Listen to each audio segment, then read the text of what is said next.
मंगला कहाँ हो? हमें देर हो रही है, जल्दी से ताला लगा कर आओ। आज दशहरे का दिन है, हमें समय से बाजार पहुंचना है। सब लोग अपना ठेला लगाने पहुंच गए होंगे, हमें भी अपना आलू टिक्की का ठेला समय पर लेकर पहुंचना चाहिए। अरे आ गई। बस चलो, मुझे भी पता है आज दशहरे का मेला है, तो हमें समय पर पहुंचना है। भगवान की कृपा से दशहरे के मौके पर अच्छी कमाई हो जाए, फिर हम इस साल अपने घर की छत को पक्का करवा लेंगे। मंगला बेफिक्र रहो, आज हमने अच्छा खासा सामान तैयार किया है, हमारी अच्छी बिक्री हो जाएगी। अब जल्दी जल्दी बाजार पहुंचते हैं। गोकुल और मंगला दोनों आलू टिक्की का ठेला लगाते थे। टिक्की में मसाला मिलाने का काम मंगला ही करती थी, बाकी दोनों मिलकर ही ठेले पर काम करते थे। मंगला के हाथ में ना जाने ऐसा क्या जादू था कि वो टिक्की का मसाला बहुत ही स्वादिष्ट बनाती थी। लोग गोकुल के ठेले की आलू की टिक्की बहुत पसंद करते थे और उनकी अच्छी कमाई हो जाती थी। आज दशहरे का दिन था और ठेले पर ग्राहकों की भीड़ लगी हुई थी। मंगला टिक्की का मसाला इतना स्वादिष्ट बनाकर लाई थी कि लोग स्वाद ले लेकर आलू की टिक्की खा रहे थे। मंगला सचमुच तुम मेरे लिए बिल्कुल लक्ष्मी का रूप हो, तुम्हारे हाथों में तो अन्नपूर्णा का वास है। तुम आलू टिक्की में जो मसाला मिलाती हो वो आज तक मुझे समझ में नहीं आया। मैं जितनी मर्जी कोशिश कर लूं, मैं वो मसाला मिला ही नहीं पाता। अब इतनी भी तारीफ मत करो, नहीं तो मेरी शुगर बढ़ जाएगी। चलो, आज तो हमारी अच्छी कमाई हो गई। अब जल्दी से कल मजदूर को बुलाकर छत पक्की करवा लेते हैं। ठीक है, मैं कल ही मजदूर को पकड़ लाऊंगा। अगले दिन गोकुल सुबह सुबह मजदूर को लेने चला जाता है।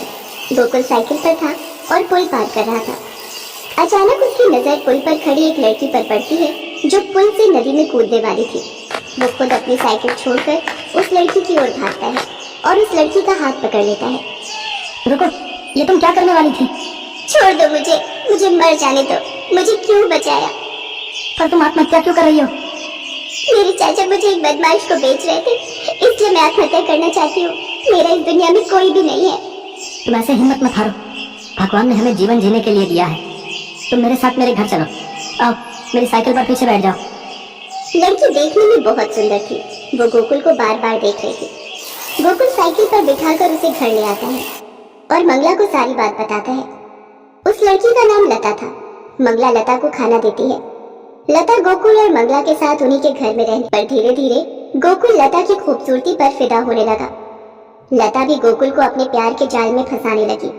गोकुल रोजाना कोई ना कोई बहाना बनाकर मंगला को अकेले ही काम पर भेज देता था और पीछे से गोकुल और लता दोनों घर पर अकेले थे। मंगला को कुछ शक हुआ और एक दिन वो जल्दी घर आ गई। उसने गोकुल और लता को एक साथ देख लिया और वो रोने लगी। आपने मुझे धोखा दिया। पति पत्नी के रिश्ते में विश्वास होता है जिसे आपने तोड़ दिया। काहे का विश्वास? मैं तुझसे ज्यादा सुंदर हूँ। अब गोकुल मेरे साथ रहेंगे, मैं उनसे शादी कर रही हूँ। वो तुझे तलाक दे देंगे। हाँ मंगला, अब मैं लता के साथ ही रहूंगा। मैं लता से बहुत प्यार करता हूँ। ऐसा न कहो, आप तो जानते ही हो मैं 2 महीने पेट से हूँ। मैं आपके बिना कैसे रहूंगी?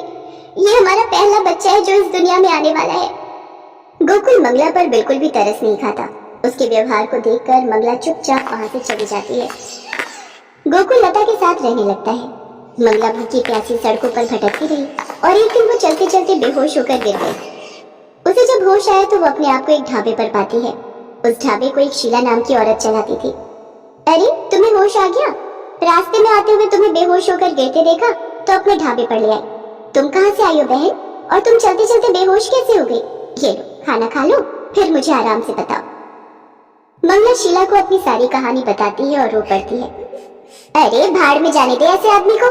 दूसरी औरत की सुंदरता की खातिर तुझ जैसी अन्नपूर्णा औरत को छोड़ दिया। तू चिंता मत कर, यहाँ ढाबे पर मैं तेरा आलू टिक्की का अलग स्टॉल कल ही खुलवा देती हूँ। तू आराम से मेरे पास रहे और अपना आलू टिक्की का स्टॉल चला और जो भी कमाई हो उसे जोड़कर अपने आने वाले बच्चे के लिए रख। और ऐसा ही हुआ। शीला ने कुछ ही दिनों में मंगला के लिए आलू टिक्की का स्टॉल खुलवा दिया। अब उसके ढाबे पर मंगला खूब मेहनत से आलू टिक्की बेचने लगी। लोगों को मंगला के हाथ की आलू टिक्की बहुत पसंद आती थी। शीला को भी इस बात का बहुत फायदा हो गया।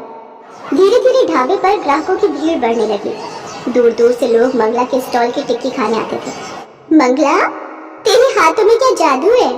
मेरे ढाबे पर लोगों की भीड़ बढ़ती जा रही है। तू तो मेरे लिए बहुत ही अच्छी किस्मत लेकर आई है। दीदी, आपने भी तो मेरी इतनी मदद की है, वरना आजकल के जमाने में कोई कहाँ इतनी मदद करता है। इधर मंगला का आलू टिक्की का काम अच्छा चल पड़ता है, उधर गोकुल की आर्थिक हालत खराब हो गई। मंगला के कारण ही गोकुल के आलू टिक्की के ठेले की अच्छी कमाई हो जाती थी, क्योंकि मंगला मसाला ही ऐसा बनाती थी कि लोग उंगलियां चाटते रह जाए। पर लता से वैसी आलू टिक्की नहीं बन पाई जैसी मंगला बनाती थी। इसी कारण गोकुल का आलू टिक्की का ठेला बंद हो गया और वो बिल्कुल बर्बाद हो गया। गोकुल सड़क पर आ जाता है। उसने घर भी बेच दिया था। अब वो लता के साथ दर दर भटक रहा था। आज मुझे मेरे कर्मों की सजा मिल रही है। मैंने मंगला के साथ बहुत गलत किया। मैंने तुम्हारे कारण अपनी लक्ष्मी जैसी पत्नी को छोड़ दिया। इसमें मेरी क्या गलती है? मैं तुम्हारी मंगला की तरह आलू टिक्की के मसाले नहीं बना पाती। कोशिश करती हूँ ना, पर वैसा स्वाद नहीं आ पाता। तुम एक काम क्यों नहीं करते?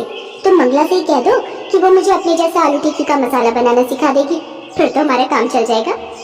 मैंने सुना है एक ढाबे पर वो आलू टिक्की का बड़ा स्टॉल चलाती है और उसका काम बहुत अच्छा चल रहा है। एक दिन दूर से मैंने उसे देखा था, पर उसके पास जाने की मेरी हिम्मत नहीं हुई। मैं किस मुंह से उसके पास जाऊंगा? मैंने उसके साथ अच्छा किया ही क्या है? गोकुल मंगला के पास जाने के लिए मना कर देता है, पर एक दिन मंगला लता को बाजार में मिलती है। मंगला की गोदी में बच्चे को देखकर लता रो पड़ती है। मंगला, मुझे माफ कर दो, मैंने तुम्हारे साथ अच्छा नहीं किया।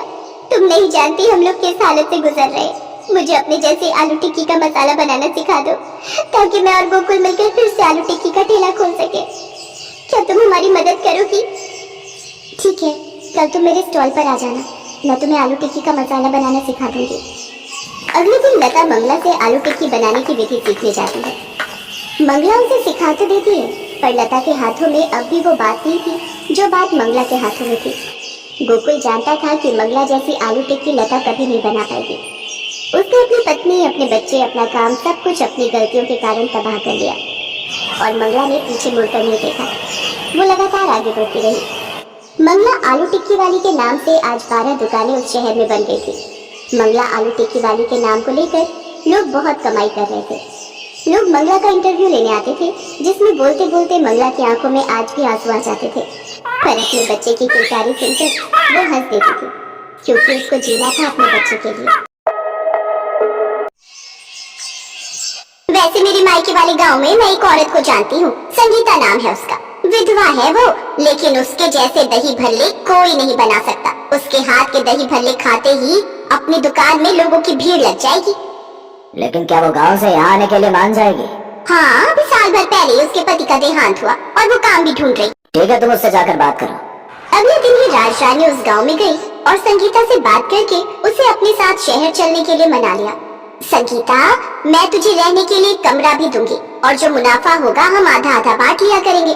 संगीता विधवा थी और साथ में 5 साल का बेटा था। उसे काम की तलाश थी। राजरानी के साथ शहर आ गई। फिर राजरानी ने उसे रहने के लिए कमरा दिया। जल्दी सेठ ने दुकान तैयार करवा दी। अब उस दुकान में राजरानी काउंटर में बैठकर पैसे लेने लगी और संगीता दही भल्ले बनाने लगी। कुछ देर बाद उनकी दुकान में एक आदमी आया और दही भल्ले खाकर कहने लगा, वाह बहन जी, क्या स्वाद है दही भल्लों में, मजा ही आ गया। हाँ, हमारी दुकान है ही ऐसी, जो एक बार खाएगा वो जरूर यहाँ आएगा।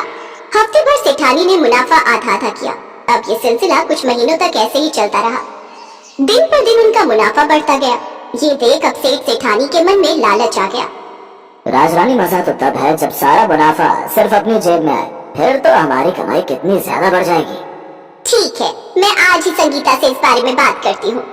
सेठानी संगीता से बात करने गई। संगीता, अब तू तो जानती है कि महंगाई कितनी बढ़ गई है, सामान भी कितना महंगा आता है और ऊपर से दुकान की बिजली का बिल वो सब भी भरो। अब न ये आधा मुनाफा मुझे जम नहीं रहा, तो अब ऐसा करते हैं, मैं तुझे रोज के 200 रुपए दे दिया करूँगी, ठीक है ना?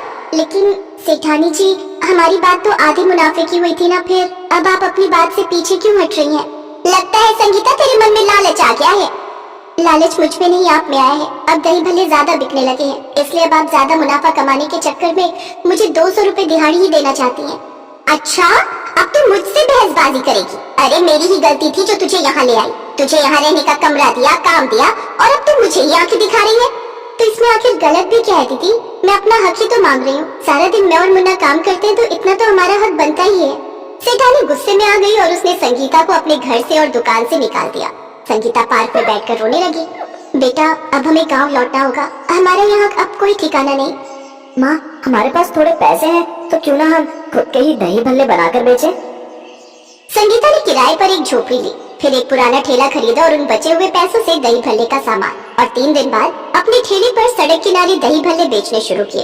अब उसके पास लोगों की भीड़ लगना शुरू हो गई। कुछ ही देर में उसके सारे दही भल्ले बिक गए। उस पहले दिन ही उनकी खूब कमाई हुई। इतने सारे पैसे, ये तो सेठानी के आधे मुनाफे से भी बहुत ज्यादा है। अब हर रोज वो जितने भी दही भल्ले बनाती वो सब बिक जाते। दोनों माँ बेटे खूब पैसे कमाने लगे।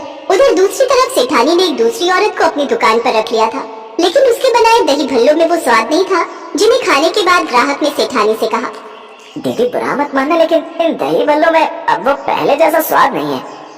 खाना है तो खाओ, नहीं तो चलते बनो। एक तो सेठानी के दही भल्ले में अब स्वाद नहीं था, ऊपर से ग्राहकों से उसका व्यवहार भी ठीक नहीं था, जिस वजह से कुछ ही दिनों में ग्राहक गायब होते गए।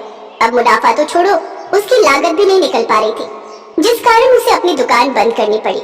और दूसरी तरफ संगीता ने इतनी तरक्की कर ली कि खुद की एक दुकान खरीद ली और उसमें दही भल्ले बनाकर बेचने लगी और खूब मुनाफा कमाने